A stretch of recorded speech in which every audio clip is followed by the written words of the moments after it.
Les voy a presentar de inmediato al primer ponente del día de hoy. Él nos tiene de verdad, una ponencia magistral. Tiene por nombre El triunfo de la libertad sobre el Foro de Sao Paulo. Este personaje es un antiguo preso político venezolano, guardó silencio obligado por 10 años, pero hoy va a hacer su primera conferencia presencial, luego que ya no se encuentra en el territorio venezolano, por supuesto. Él es un escritor y ingeniero también, y lleva casi 3 décadas estudiando lo que es el Foro de Sao Paulo y las consecuencias cuando llegan sus miembros a la presidencia de la República. Sin más, les dejo en presencia de Alejandro Peña Esclusa. Bienvenido.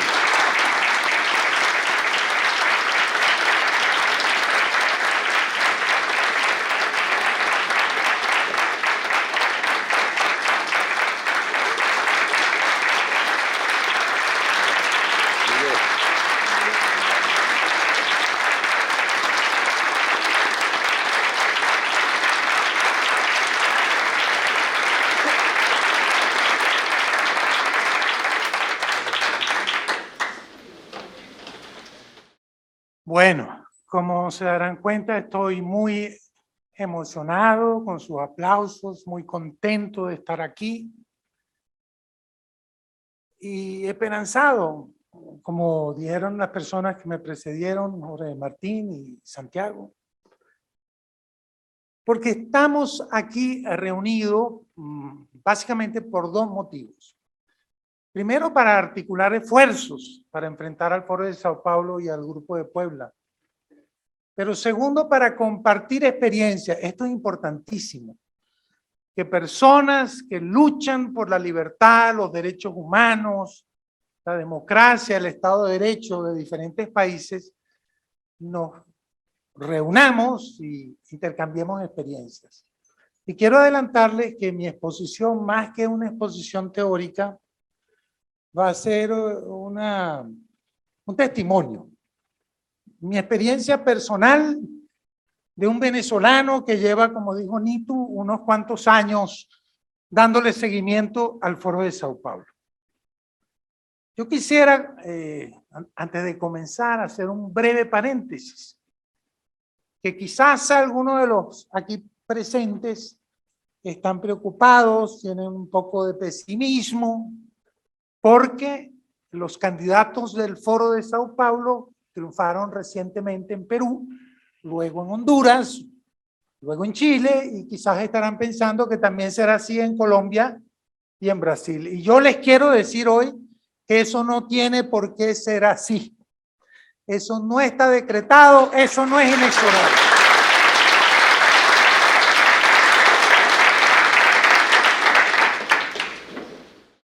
Pero para poder defendernos de estos ataques en el Foro de Sao Paulo. Y de allí mi experiencia personal. También, por eso el título, El triunfo de la libertad sobre el Foro de Sao Paulo. Porque es posible triunfar, es necesario triunfar y vamos a triunfar. Esta nota que ustedes ven aquí es del 30 de mayo de 1995. Esto apareció en el Nacional y en otros medios de circulación en todo el país, en Venezuela. El Foro de Sao Paulo incorporó al movimiento bolivariano, es decir, a Hugo Chávez.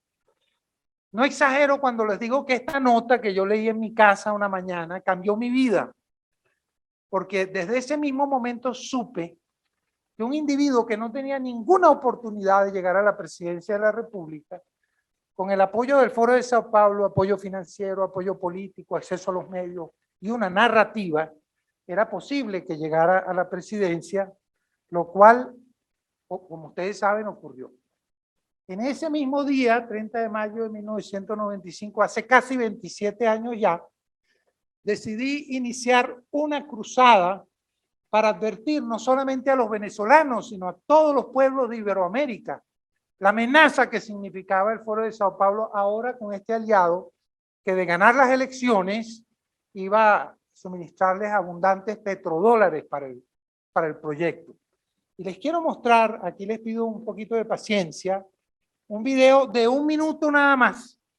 Es un extracto de una de muchísimas entrevistas que comencé a dar a partir de esa fecha y sobre todo en el año 98 cuando ganó Chávez las elecciones. Este personaje se parece a mí, pero 20 y pico de años más joven, ¿verdad? Ahí mismo. Entonces les quiero pedir, les dije un poquito de paciencia, sí, ya le doy. Un poquito de paciencia, ¿por qué? Porque el sonido no es muy bueno. Esto es de hace 24 años. Vamos a ver si lo podemos escuchar. 1 minuto. Personalmente, el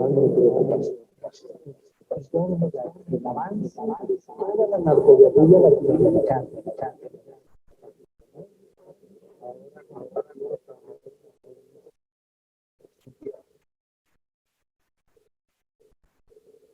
Sí, podrían tomar el poder con una presidencia, citar a las elecciones.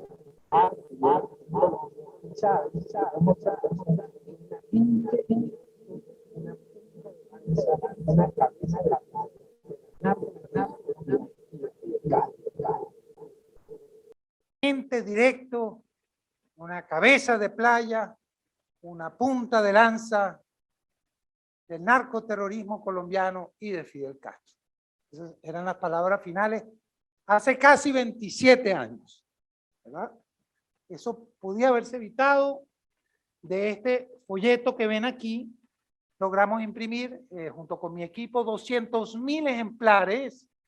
Ahí ven el plan del Foro de Sao Paulo para conquistar a Venezuela y un titiritero y abajo Chávez, encartados en los principales periódicos del país. ¿Y qué decía la introducción? Una transnacional del terror autodenominada el Foro de Sao Paulo, dirigida por Fidel Castro y conformada por criminales, narcotraficantes y asesinos, pretende tomar a Venezuela por asalto muy pronto y utilizar nuestro territorio para exportar la revolución cubana a toda América Latina. El instrumento para materializar ese macabro plan es Hugo Chávez Frías. Noviembre de 1998, domingo previo a las elecciones creo que fueron el 3 de diciembre del año 98. Durante 10 años, después de que Chávez ganó, me dediqué a viajar por toda la región, a advertir de este problema. Y aquí mismo, en Bogotá, fundamos, y creo que aquí hay algunos de los presentes que estuvieron en esa reunión, la Unión Democrática de Organizaciones Americanas, UNOAmérica. Ese fue el primer esfuerzo que se hizo para articular una especie de antiforo de Sao Paulo en el 2009. Pero ¿qué pasó después? Bueno, lo inevitable. Hugo Chávez ordenó mi encarcelamiento en este lugar. Para quienes no lo conocen, este es el Helicoide. Está en una zona rodeada de favelas, en Caracas. Esto originalmente era un centro comercial y los calabozos están adentro. No hay luz del día, digamos, son calabozos cerrados y ahí están los presos políticos venezolanos. Bueno, sin embargo, a pesar de que estuve preso y luego, para ser más exactos, 12 años silenciado, forzado a una serie de cosas que no detallo en este momento, ese tiempo de silencio fue muy útil. ¿Para qué? Para investigar el Foro de Sao Paulo, para conocerlo, para entenderlo mejor, y esa investigación de ese tiempo dio origen a este libro, La Guerra Cultural del Foro de Sao Paulo, impreso aquí en Colombia hace poco tiempo. Ese es el último de mis libros. Este fue escrito en el año 2008, el Foro de Sao Paulo contra Álvaro Uribe, por Random House. Este es el Foro de Sao Paulo, una amenaza continental. Al año siguiente, Random House. Y este libro, si hay algún militar retirado aquí, el plan del Foro de Sao Paulo para destruir las Fuerzas Armadas, es una compilación de varios autores y está disponible gratuitamente en la página fuerzasolidaria.org. El libro está, por cierto, el de la Guerra Cultural, disponible allá afuera en un stand. Vamos al meollo de lo que les quiero decir hoy.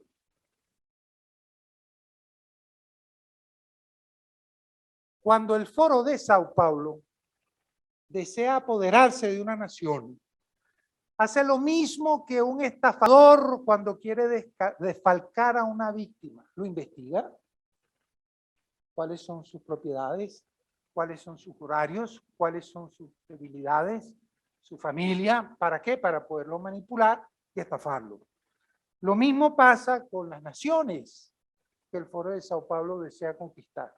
Hace un estudio detallado de la psiquis del pueblo, de su idiosincrasia, de su forma de pensar, de su identidad, para entonces así poderlos manipular. Los expertos en guerra cultural, sobre todo los cubanos, en el caso de Venezuela, analizaron que la identidad del pueblo venezolano con Simón Bolívar, eso era lo que había que manipular. Enarbolaron la bandera de Simón Bolívar y para manipular no solo a los venezolanos, sino a las Fuerzas Armadas también, de donde Hugo Chávez provenía. Pero seguidamente comenzó un proceso de deconstrucción de la imagen de Simón Bolívar. ¿Para qué? Para desvincularlo de sus orígenes hispánicos, para separarlo de la civilización judeocristiana occidental. ¿Por qué? Porque el fundador del Partido Comunista Italiano, Antonio Gramsci, uno de los ideólogos de la guerra cultural, dijo muy claramente en sus cuadernos desde la cárcel que para que el comunismo pudiera imponerse, había que arrancar del alma de los pueblos la fe y la cultura cristiana. Lo dijo él. Y los comunistas desde entonces se han dedicado a eso. Entonces, siguiendo estos lineamientos, miren lo que hicieron los expertos en guerra cultural con Simón Bolívar. A ver, este es el Bolívar hispánico cristiano, un hombre que al final de sus días, en su testamento dice claramente, no lo voy a leer todo, que él cree en lo que enseña nuestra Santa Madre Iglesia Católica Apostólica Romana, bajo cuya fe y creencia he vivido y protesto vivir hasta la muerte. Esto lo dice un hombre que está cerca de la muerte, que dice la verdad. Es un Bolívar cristiano, de origen hispánico, que rompió con España políticamente. Sí, eso es cierto. Pero no rompió con la cultura hispánica y con la cultura judeocristiana occidental. El Bolívar verdadero es este. Este es el Bolívar que pintó el pintor peruano, aquí hay algunos peruanos, José Gil de Castro. Sobre este retrato, Bolívar dijo: retrato mío hecho en Lima con la más grande exactitud y semejanza. O sea, Bolívar dice que esto es Bolívar. Sin embargo, los expertos culturales del Foro de Sao Paulo y los cubanos, ¿qué hacen? Este es el Bolívar fabricado por la guerra cultural del Foro de Sao Paulo. Exactamente, dice, parece a Chávez también. Entonces, de aquí, de esto, ojo, este es el Bolívar oficial del régimen chavista. Así lo ponen ellos. De aquí no fue difícil pasar a este otro. Ahí tienen, este es el Bolívar chavista, ¿verdad? Entonces, ¿qué pasa? Le quitan la cultura judeocristiana, le quitan su origen hispánico y fabrican mediante una narrativa de guerra cultural un Bolívar descendiente de los caciques, ateo, sambo, marxista, y en nombre de este falso Bolívar y en el nombre falso del pueblo venezolano se justifica la persecución, el enfrentamiento entre clases, las expropiaciones, la destrucción de la propiedad privada. Ese es el esquema del Foro de Sao Paulo. Es muy cruel porque cuando Chávez llegó al poder la gente decía, qué maravilla, un militar patriota que va a crear orden. Y resulta que no, llega al poder y le entrega Venezuela y sus recursos a los cubanos, toda nuestra soberanía, el control de Venezuela bajo Cuba. Con este falso Bolívar, qué desilusión tan grande, ¿eh? Qué engaño, qué Así funciona la guerra cultural. Lo mismo podría decirse brevemente, aquí hay bolivianos también de Bolivia. Ellos identificaron que la manera de manipular al pueblo boliviano era a través de la falsa defensa de los indígenas. Se buscaron a un personaje con facciones indígenas, pero que no representa a los indígenas, ni sus aspiraciones, ni les ha resuelto los problemas. Él es un operador, Evo Morales, del comunismo internacional, y un líder cocalero, su interés es la producción de coca. Sin embargo, hicieron una manipulación, ilusionaron al pueblo boliviano, va a llegar nuestro libertador, y era, al igual que Chávez, un actor siguiendo un libreto escrito en Cuba. Otra vez una gran desilusión. ¿Y qué arrancaron? Pues el aspecto judeocristiano, el aspecto hispánico, para crear esto otro. Próxima diapositiva. Esta es la bandera huipala. Peruanos y bolivianos la conocerán, que está identificada con el Estado plurinacional de Bolivia, un invento, una narrativa del Foro de Sao Paulo. Esto simboliza la Pachacama, o sea, principio, orden universal, y la Pachamama, la madre tierra, es decir, el retorno a los dioses paganos. Entonces, esta es la manera en cómo el Foro de Sao Paulo manipula a los pueblos, los ilusiona para luego quitarles el piso y causar desmoralización. Lo mismo se hizo con la supuesta líder indígena Rigoberta Menchú, en Guatemala. Ella no es ninguna líder indígena. Es una activista del comunismo internacional. Eso es lo que es ella. Termino con esta parte de mi exposición diciendo que en Estados Unidos también lo han hecho. Quizás no el Foro de Sao Paulo, pero sí el comunismo. Y que identificaron en el laboratorio los estafadores que quieren desfalcar a una víctima. Identificaron que la manera de manipular al pueblo norteamericano era a través de ese sentimiento de culpa por el racismo existente, ¿verdad? Y entonces, con el Black Lives Matter, bueno, organizaron esas visitas bolivarianas, esas protestas, que en nada ayudan a resolver el problema de racismo. ¿Quién va a estar de acuerdo con el racismo hoy en día? Ah, pero eso se resuelve con protestas vandálicas. Claro que no. Y les quiero dar un dato. Próxima diapositiva.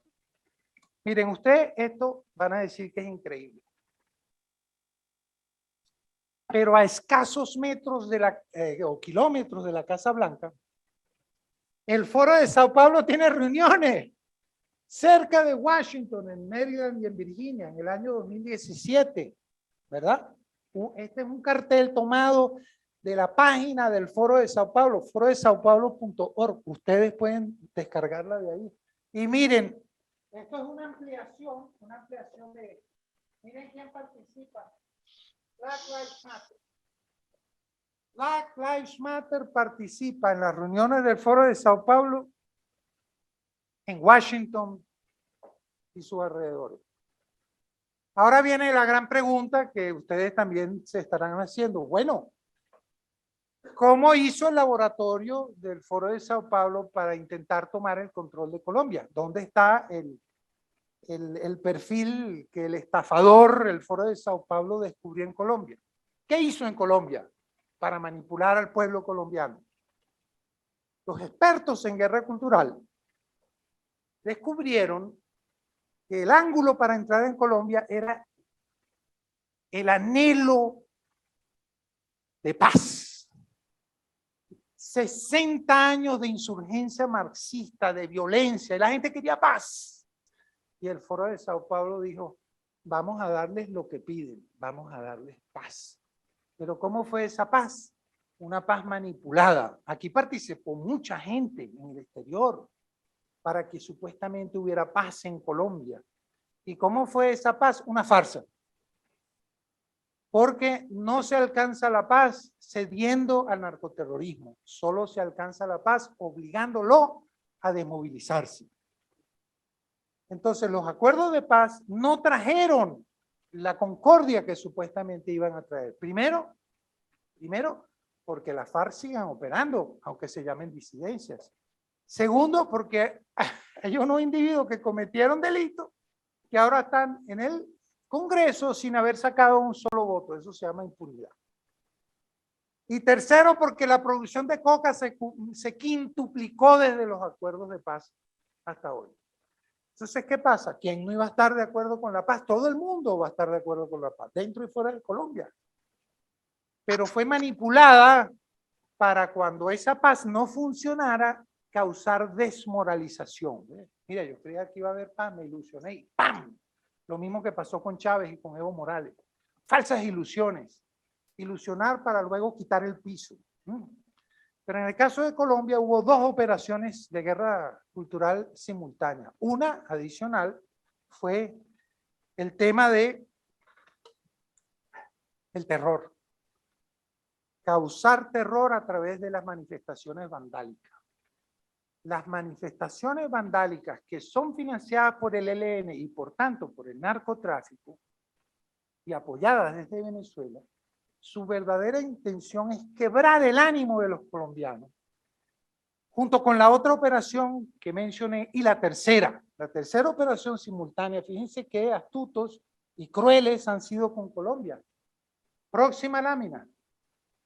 La tercera operación de guerra cultural es esta, la de la dialéctica negativa de Teodoro Adorno. Esa es la portada de su libro. Él es un marxista, miembro de la Escuela de Frankfurt. Sobre la Escuela de Frankfurt dedico el capítulo 5 de mi libro sobre la guerra cultural del Foro de Sao Paulo. ¿En qué consiste la dialéctica negativa? En decir que todo está mal, que nada sirve, ¿verdad? No es cierto que en Colombia nada sirve. Véalo con los índices comparados con el resto de la región. Díganselo a un venezolano que venía aquí hace 20 años. Aquí ha habido progreso, evidentemente. Pero no, nada sirve. Es una percepción inducida para creer que en Colombia todo está mal y para justificar el voto por un chavista colombiano. ¿Verdad? Todo eso, las tres operaciones, dialéctica negativa, protestas para infundir terror y la falsa ilusión de paz, han creado una situación en donde muchos piensan que el triunfo del comunismo es inexorable, pero no es así. Basta denunciar cómo funciona la guerra cultural, explicarla y decir, no es verdad, esto no es verdad. Colombia tiene problemas, sí es cierto, pero compárenla con Venezuela. En Venezuela sí hay problemas. Pregúntenle a los 2 millones de venezolanos por qué están aquí. Entonces, es guerra cultural. Yo ya voy terminando y les voy diciendo que esto que les he contado, que son mis experiencias personales, son útiles para los que están aquí. Y yo estoy ávido de escuchar las experiencias personales de quienes han venido de fuera, ¿verdad? Yo termino con 3 comentarios. Primero es el siguiente. Yo los quiero invitar a escuchar las ponencias y paneles que van a venir a continuación con un ánimo optimista. Aquí se va a hablar de Cuba, Venezuela, Nicaragua, Brasil, Chile, Argentina, Perú, Estados Unidos, Europa y sobre Colombia. Pero estas exposiciones no es para que nos quedemos abrumados. Oye, mira qué poderoso es el Foro de Sao Paulo y el Grupo de Plan. No, es para entender cómo operan, a fin de poder proteger a nuestras naciones de su forma de actuar, ¿verdad?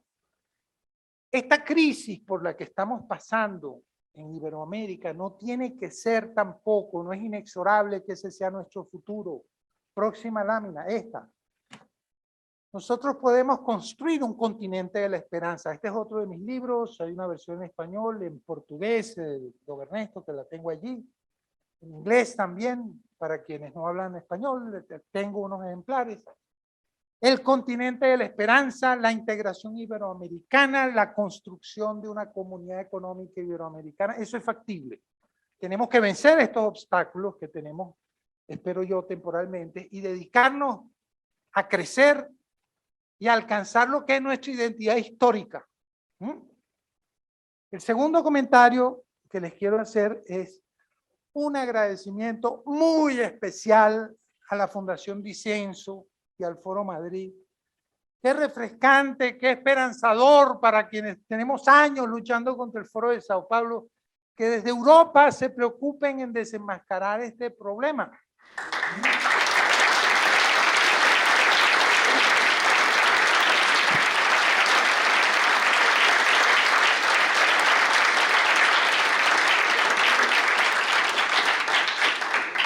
Y ya para terminar, espero, no sé dónde está Nito, que no me esté pasando de mi tiempo, ¿verdad? Voy a pasar rápidamente una foto, o las paso yo o nuestros amigos del máster, para hacerle un llamado a los jóvenes colombianos. Desde aquí, y ojalá que esto circule abiertamente luego, un llamado a los jóvenes colombianos: no se dejen manipular por el comunismo, no sean carne de cañón, ¿verdad? Y para justificar, fíjense qué perversa es la guerra cultural, para justificar las protestas vandálicas que se hacen aquí, financiadas por el ELN, las comparan con las protestas que hubo en Venezuela. No, señor, son totalmente diferentes. Las de aquí son para destruir comercios, empleos, para demoler el sistema. En Venezuela son para pedir la libertad. Y yo quiero pasar rápidamente estas fotos, porque son fotos de las protestas de los jóvenes en Venezuela. Las voy a ir pasando rápidamente, vamos a ver si me funciona. Ajá, esto es lo que acabo de decir, son protestas diferentes. ¿Ve? Protestas pacíficas pidiendo medicina, aquí no están incendiando nada, aquí no hay vandalismo. Y son jóvenes que vienen de todas partes, unos bajan de los cerros, otros son de las universidades. Miren, muchacha pidiendo que Venezuela sea libre, de estas miles en Venezuela. Esta es una estudiante de medicina de la Universidad Central atendiendo a un herido. A ver, ¿qué le está regalando esta señora, que es mamá de uno de los muchachos, a los guardias que los reprimen? Una virgencita, porque la iglesia acompaña a estas protestas en Venezuela, porque son por la libertad, contra un régimen ateo que quiere acabar con nuestras raíces judeocristianas. Fíjense, no dispares. Tener 17 años y protestar no es un delito, pero ¿qué tiene en la mano? Tiene un rosario, al igual que este muchacho, tiene un rosario. ¿Y por qué la franela o la remera, como dicen en otros países, yo soy libertador? Porque ese es el verdadero Bolívar, no el Bolívar marxista fabricado por la guerra cultural cubana. Una monja, un padre dando misa en medio de las protestas, a ver si son iguales estas a las protestas vandálicas que se hicieron aquí el año pasado. ¿Ve? Bueno, yo quería, ahora sí, termino, decirles que todas estas fotos tienen una característica común. Bueno, aquí tenemos tanquetas contra escuderos, tienen escudos de cartón, ¿ve? Escudos de cartón. Aquí, mira, está este muchachito. Qué belleza este muchachito. No me hagan ver un escudero que lo han matado vilmente disparándole una bomba lacrimógena al corazón. ¿Saben cuál era su lema? Su lema era: la lucha de pocos vale por la libertad de muchos. Y vaya que se sacrificó. Un jovencito, Neomar Lambert. Y aquí están los que disparan. Pero ¿quiénes son los que disparan? Jóvenes, matando a jóvenes para defender un sistema totalitario. Y les decía que todas tienen una característica común. Todas estas fotos fueron tomadas por esta joven. Esta joven, fotoperiodista, quería retratar el lado humano de las manifestaciones. Aquí la ven con su casco, con su identificación de prensa. Y ahora la ven de nuevo aquí, con su casco de prensa, pero herida. ¿Saben qué? A esta niña también le dispararon al pecho, a corta distancia. Aquí está ella, está identificada.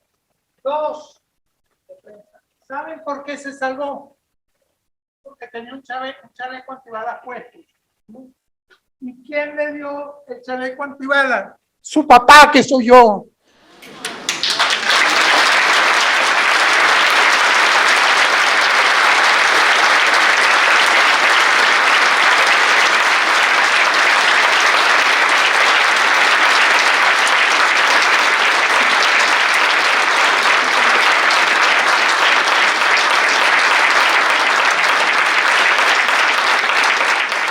Ahora, yo quiero que entiendan que esto es un ejemplo. Este es un ejemplo que me atañe a mí, una familia con un hombre preso y otra persona que acribillaron, menos mal con esa protección. Pero todas las familias venezolanas tienen una fractura y todos los periodistas han tenido problemas. Esto es solo un ejemplo de muchos, de cierre de canales, de persecución, de no hay libertad de prensa, de totalitarismo. Y por eso yo quiero hacerle un llamado a los jóvenes y a los colombianos a decirles, no permitan que esto pase en Colombia, no se dejen engañar, no se dejen manipular por la guerra cultural marxista. No caigan en el precipicio venezolano. Hay tiempo, se puede hacer, hay que luchar. Y nosotros los aquí presentes que hemos venido de diferentes países queremos decirles, cuenten con todo nuestro apoyo y hagamos todo lo posible para salvar a Colombia. Muy buenos días.